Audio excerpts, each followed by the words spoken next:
করে অপমান করা মানে আর অপমান করা। এলাকার সবখানে জব্বার মানে হইতেছে রে।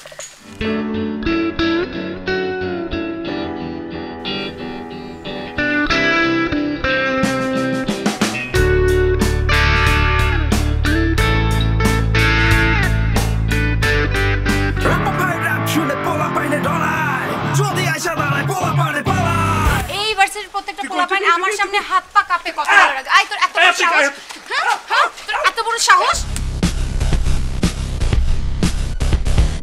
এই বিচ্ছুটাকে না আমাকে ফোন দিচ্ছে তোমাকে থ্রেড মারার জন্য তুই আর কয়জনের লাগে চিটারি করছস কো আমারে